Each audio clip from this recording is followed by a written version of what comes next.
So,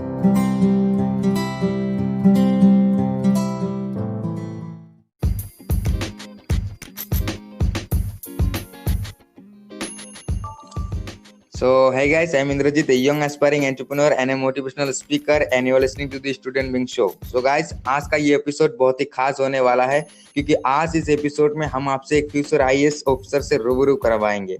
और ये officer और कोई नहीं बल्कि दिल्ली यूनिवर्सिटी के शहीद भगत सिंह कॉलेज का एक स्टूडेंट है। स्टूडेंट होने के साथ साथ प्रतीक भैया यूट्यूबर भी है और उनका यूट्यूब चैनल का नाम है बी ब्यूरोक्रेट। लिंक आपको डिस्क्रिप्शन बॉक्स में मिल जाएगा, जरूर देखना। So first of all, a very big welcome to our show, Pratik Bhaiya. Thank you so much, Indrajit, for welcoming me to your show. Okay, yeah.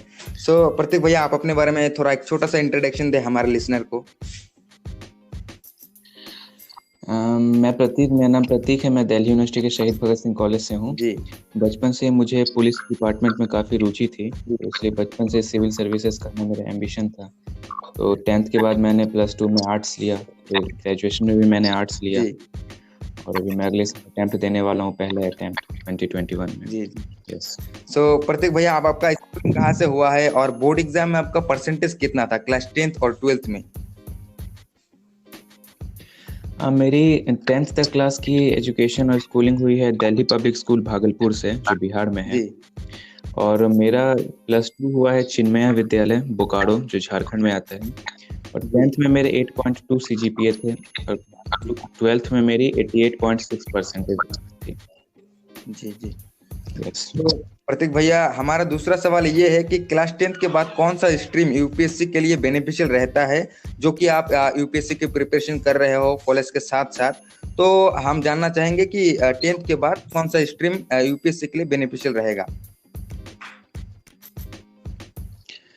बहुत अच्छा question है ये। अब 10th के बाद अगर हम लोग यूपीएससी का सिलेबस अगर हम लोग देखते हैं तो उसमें आप ये पाएंगे कि 95% आर्ट्स है जी, टोटली सोशल साइंस बेस्ड है जी। तो अगर आपको 10th के बाद इंजीनियरिंग या मेडिकल या मैनेजमेंट वगैरह में इंटरेस्ट नहीं है जी, तो आप साइंस वगैरह को छोड़ करके सिंपली आर्ट्स, वो आपको आगे बेनिफिशियल रहेगा जी जी। बट अगर आपको इंजीनियरिंग साइंस के लिए को लेकर के जा सकते हैं, हमने देखा है कि बहुत सारे इंजीनियर्स भी यूपीएससी क्रैक किए हैं। तो आपके एक विश पे डिपेंड है, बट यही है कि आर्ट्स अगर आप लेंगे तो आपका ऑलरेडी सिलेबस कंप्लीट होगा। जी जी। सो प्रतीक भैया, कुछ ऐसे स्टूडेंट हैं जिनको यूपीएससी तो देना है मगर वो ये सोच के घबराता है कि हम साइंस बैकग्राउंड से नहीं है। आप उन स्टूडेंट को क्या कहना चाहोगे इस पॉडकास्ट के माध्यम से? साइंस बैकग्राउंड से नहीं है उससे नहीं पड़ता। साइंस और आर्ट्स वाले, साइंस और इंजीनियरिंग वाले थोड़े मेहनती होते हैं ज्यादा जी, बस यही उनको हेल्प करता है अपने प्रिपरेशन के दौरान। बट ऐसा कुछ नहीं है, जो भी 1 साल और 8 से 10 घंटे 1 साल प्रिपरेशन करेगा, स्ट्रीम से कोई फर्क नहीं पड़ता है, आपके डेडिकेशन और मेहनत से फर्क पड़ता है। जी जी, सही है। तो प्रतीक भैया, हमारा अगला सवाल ये है कि क्लास 12th के बाद में यूपीएससी की प्रिपरेशन कैसे किया जाए, यानी कौन सा कॉलेज में एडमिशन लेने से अच्छा होगा या फिर कैसे अपना पहला प्रिपरेशन कैसे करें, फर्स्ट स्टेप? हाँ, ये बहुत बड़ा, सबसे बड़ा ये मिथ है कि कॉलेज से प्रिपरेशन को फर्क पड़ता है। ऐसा कुछ नहीं है जी। हमने बहुत ऐसे लोगों को देखा है जो कि अपने गांव के कॉलेज, घर के कॉलेज से, कॉलेज कोई मैटर नहीं करता, बस आपको एक पासिंग डिग्री चाहिए जी, जिसमें आप पास किए प्रिपरेशन। जी जी।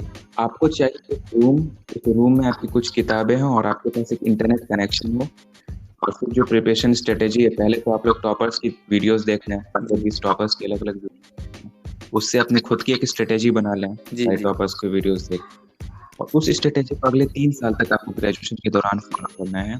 बस आराम से आपकी preparation without any pressure, any stress etcetera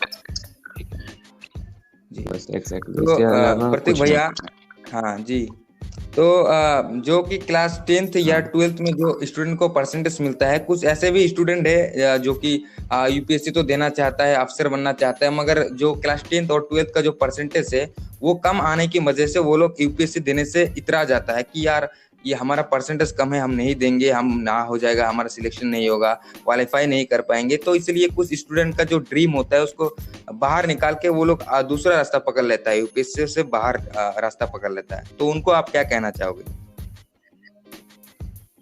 सबसे पहले मैंने यही बोल दिया कि क्लास 10th 12th या ग्रेजुएशन के परसेंटेज मैटर नहीं करता। जी अब आप 2018 के टॉपर जुनैद अहमद सर को, उनके बहुत एवरेज परसेंटेज 70s में परसेंटेज थे, 10th में भी 12th में जी भी। जी तो उससे कोई फर्क नहीं पड़ता, रैंक 3rd आया ऑल इंडिया रैंक। यूपीएससी में बस 1 से 1.5 साल का डेडिकेशन चाहिए, 8 से 10 घंटे का, इससे ज्यादा और कुछ नहीं चाहिए।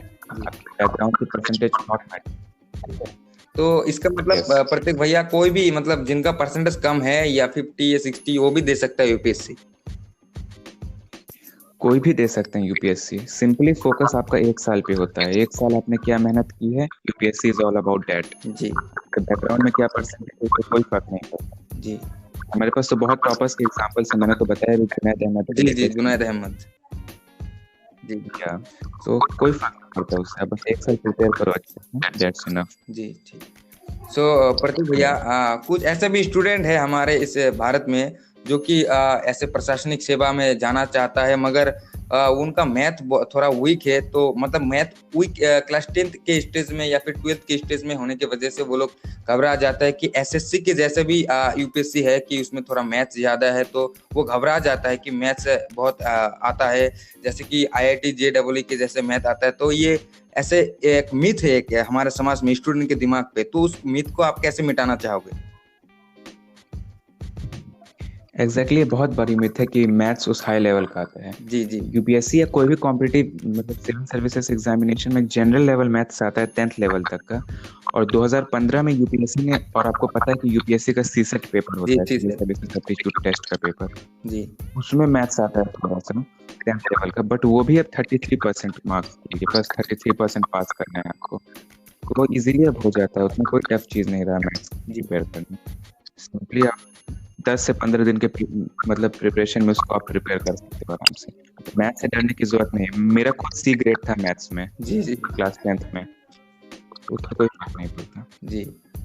या सो प्रतीक भैया कुछ ऐसे भी स्टूडेंट है जिनको ग्रेजुएशन में जब पहला स्टेज जो पहला ईयर होता है एक कॉलेज का, तो वो जानना चाहता है कि पहला जो ईयर है हमारे कॉलेज का, तो उसमें कैसे अपना प्रिपरेशन को शुरू करे, एनसीईआरटी से शुरू करे या फिर स्टैंडर्ड बुक से शुरू करे या फिर न्यूज़पेपर की आदत कब से लगाए, ये सब आप क्या कहना चाहोगे, जैसे कि आपका एक्सपीरियंस भी है इसमें?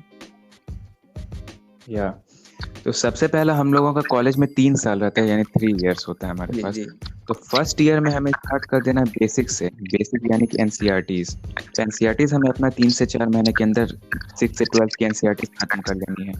उसके बाद हमें स्टैंडर्ड लेवल पे जाना, जिसमें हमें स्टैंडर्ड बुक्स पढ़ने होते हैं, जैसे T Laxmikanth, Spectrum, GC Leong वगैरह, ये सब स्टैंडर्ड बुक्स पढ़नी होती है। जब हो जाता है उसके लिए 1 साल हमें टाइम देना है।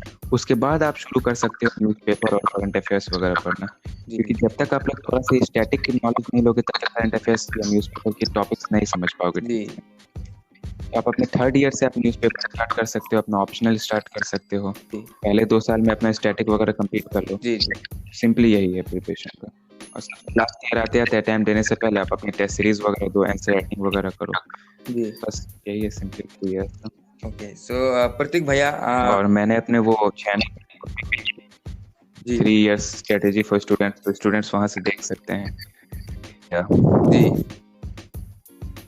बोलिए।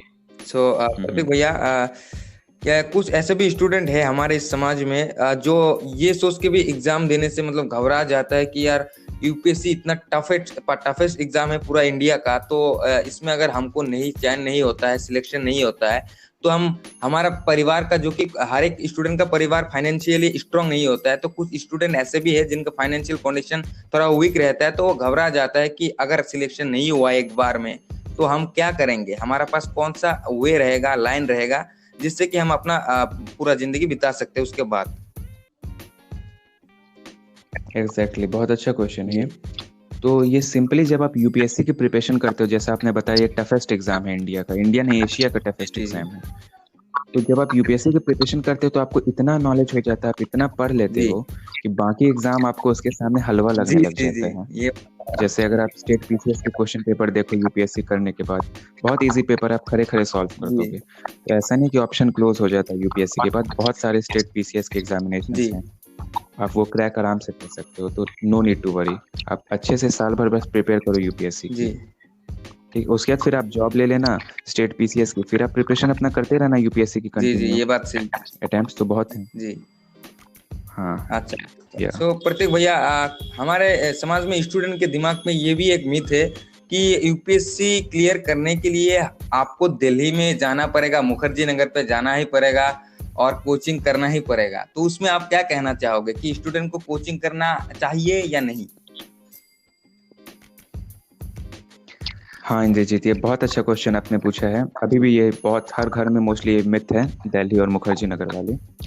एक्चुअली आज से 5-7 साल पहले ये होता था कि इंटरनेट का और ये जियो वाला जमाना नहीं था कि जियो का मतलब ऐसा सिम वगैरह आया था उस समय, और यूट्यूब वगैरह पे भी हमें इतने वीडियोस नहीं मिलते थे, एजुकेशन डिजिटलाइज्ड नहीं था। उस समय कोई ऑप्शन नहीं रहता था। यूपीएससी का बेसिक भी जानने के लिए आपको दिल्ली या अपने सिटी जो भी है पटना, लखनऊ, आपको जाना ही पड़ता था।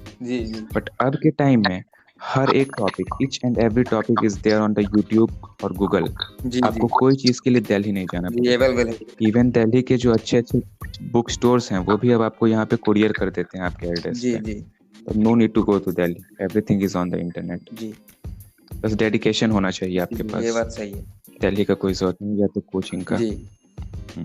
सो प्रतीक भैया, ये हमारा अंतिम सवाल है कि अगर एक स्टूडेंट का यूपीएससी नहीं हुआ और सारा अटेम्प्ट भी खत्म हो गया हो, तब उन लोगों को क्या करना चाहिए, या फिर उनके पास और कौन सा लाइन है कि यार हाँ इसमें भी कुछ हो सकता है, लाइफ हम इसमें भी बिता सकते हैं और ये भी कहीं ना कहीं यूपीएससी के पोस्ट से कहीं ना कहीं जुड़ा हुआ है। तो आप उन स्टूडेंट को क्या कहना चाहोगे जो ये सोचता हो?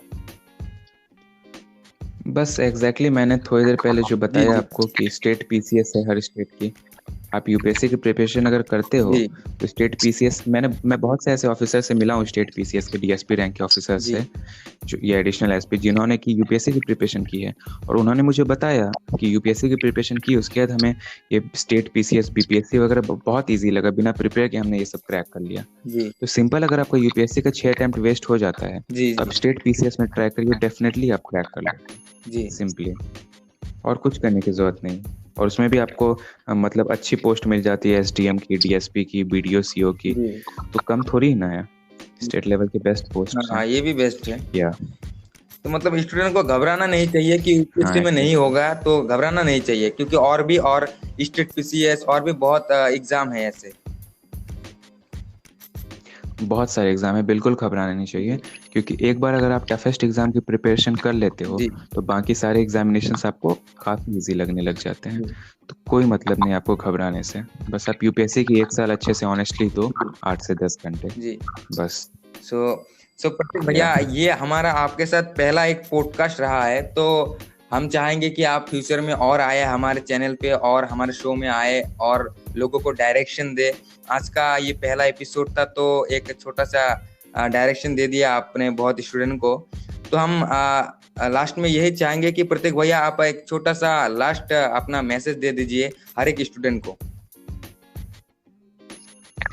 Thank you Indrajeet for inviting me, और अगली बार मैं जरूर आऊंगा जब भी आप मुझे इनवाइट करोगे। तो मैं मैसेज यही रहेगा सारे स्टूडेंट्स को कि ये मत सोचो कि यूपीएससी क्रैक करने के लिए 15-16 घंटे पढ़ने होते हैं, जो सब सोचते हैं।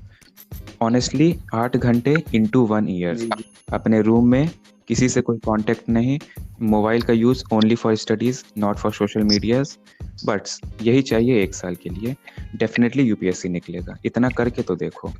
बस स्टूडेंट्स को मैं यही कहना चाहूंगा। Thank you. सो गाइस, हमारा आज का ये एपिसोड यही पे एंड होता है, और हम तहे दिल से प्रतीक भैया को थैंक यू कहते हैं।